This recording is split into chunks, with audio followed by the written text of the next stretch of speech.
3 जनवरी 1956 1956 को ट्यूसडे के दिन जिम एलियट और उसके बाकी 4 और दोस्त एक मिशनरी ट्रिप के लिए निकलते हैं एक आइलैंड की तरफ इक्वाडोर के जंगलों में।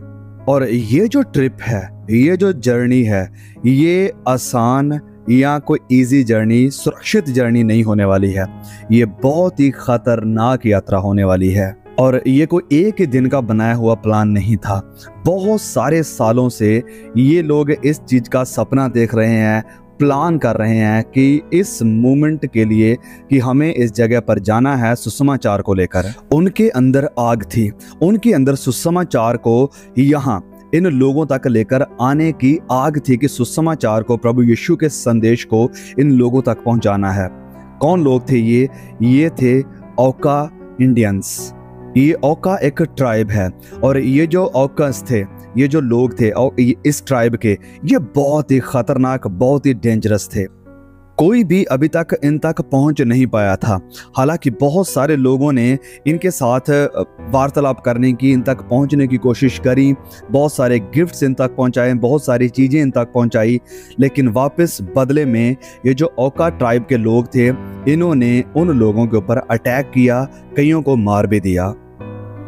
तो अब जब ये जिम एलियट और उसके दोस्त यहाँ इस जगह पर पहुँचते हैं तो वो इस एरिया के आसपास घूमते हैं, इन लोगों के सामने आते हैं, दूर से ही इन्हें बुलाने की कोशिश करते हैं और कुछ गिफ्ट इनके पास छोड़कर जाते हैं। तो फाइनली ये कुछ दूरी पर अपना एक टेंट लगा लेते हैं और उस टेंट में ये लोग बैठकर वेट करते हैं और देखते हैं कि औकास आते हैं और कब उन्हें मिलते हैं या उन्हें फाइंड आउट करते हैं। और जिम एलियट और उसके दोस्त इस बात से या उस डेंजर से जो उनके सामने था, इससे अच्छी तरह से वाकिफ थे। ये बिल्कुल अच्छी तरह से जानते थे और यहाँ तक कि इन सबों की शादियाँ भी हुई थी और उन्होंने इन पांचों को सावधान भी किया था, डिस्कस भी करी थी कि हमारे विडो बनने की, विधवा बनने की संभावना है अगर आप इस ट्रिप के ऊपर जाते हैं तो। और जिम एलियट की वाइफ वो बताते हैं, जिनका नाम था एलिजाबेथ एलियट, वो कहते हैं कि ये पांचों लोग ये कहा करते थे कि ये लोग प्रभु यीशु के लिए अलग किए गए हैं, ये प्रभु यीशु के लोग हैं और क्योंकि वो हमारा बनाने वाला है और हमें उद्धार देने वाला है, इस कारण उनके पास कोई और फैसला, कोई और चॉइस, कोई और विकल्प नहीं है सिवाय इसके कि हम उसकी आज्ञाकारी करें। और जिम एलियट और उसके दोस्त ये मानते थे कि प्रभु यीशु की आज्ञा ये है, कमांड ये है कि जाओ और सारी जातियों को सुसमाचार सुनाओ और इस कारण ये हमारी रिस्पॉन्सिबिलिटी है कि हम प्रभु यीशु की इस कमांड को फॉलो करें और सुसमाचार को सब जातियों तक लेकर जाएं जिन्होंने आज तक सुसमाचार को नहीं सुना है।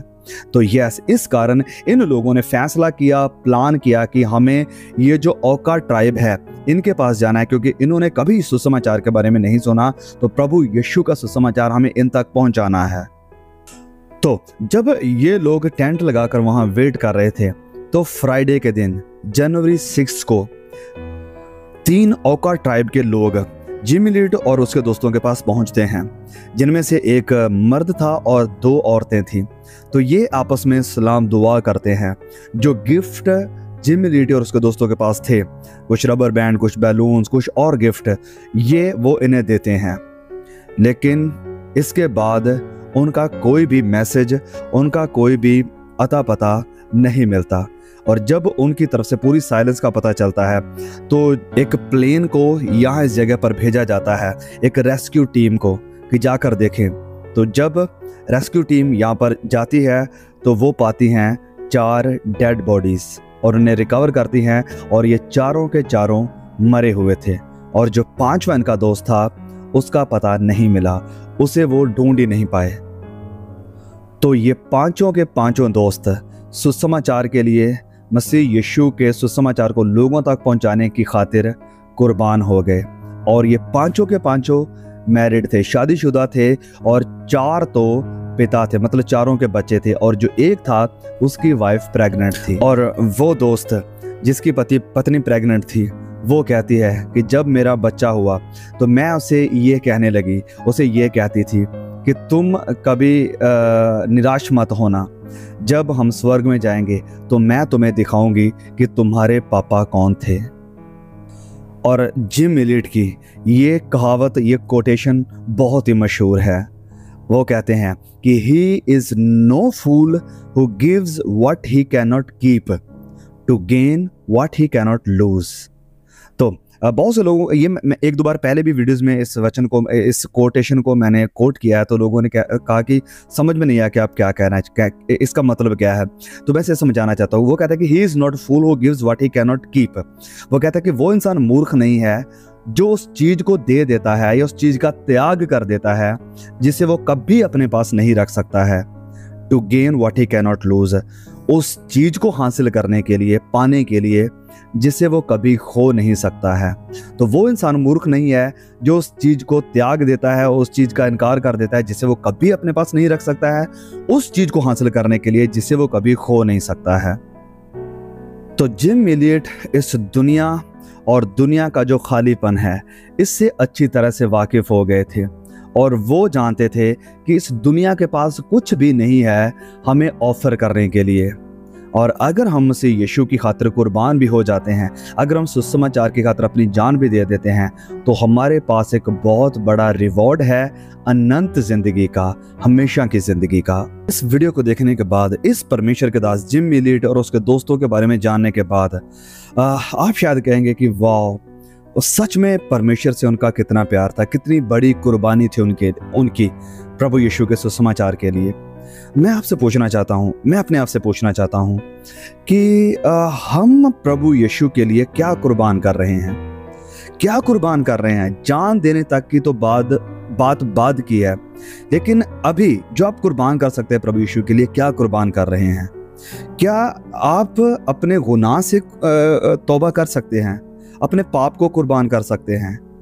ये लोग थे जिम एलियट और उसके दोस्त, जॉन चो जैसे लोग, विलियम कैरी जैसे लोग, जिन्होंने सब कुछ त्याग दिया, अपनी ज़िंदगी को कुर्बान कर दिया प्रभु यीशु मसीह के लिए।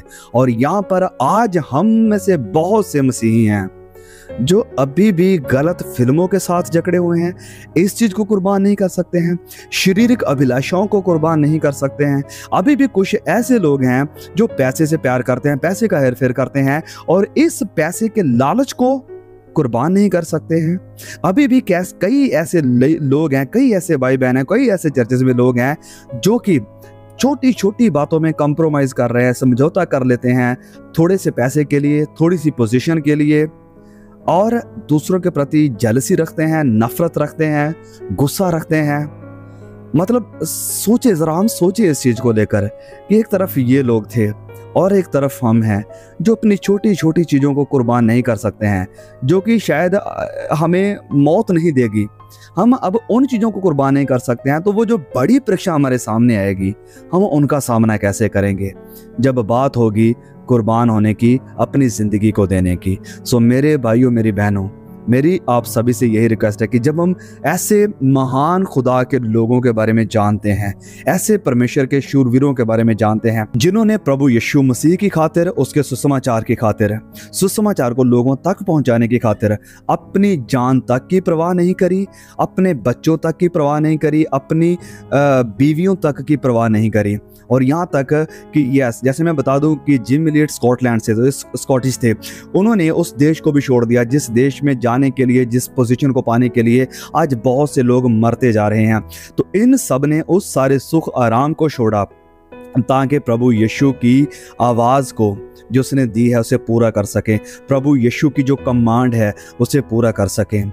क्या प्रभु यीशु की जो कमांड है कि पवित्र बनो जैसे मैं पवित्र हूँ, गुनाह से नफरत करो, तौबा करो, क्या मेरे भाइयों, मेरी बहनों, प्रभु यीशु की आप इस कमांड को मानने के लिए तैयार हैं कि गुनाह से बाहर आने के लिए आप तैयार हैं, गुनाह को छोड़ने के लिए, गुनाह को अपनी ज़िंदगी से मार देने के लिए तैयार हैं? आइए हम इन विश्वास के शूरवीरों को, इन हीरोज़ को अपनी एग्जाम्पल की तरह उठाएं और हर दिन अपने शरीर को, अपनी आँखों को, अपने बुरे विचारों को कुर्बान करें प्रभु यीशु मसीह की वेदी के सामने। May God bless you. Please इस स्टोरी को और भी भाई बहनों तक जरूर शेयर करें। God bless you.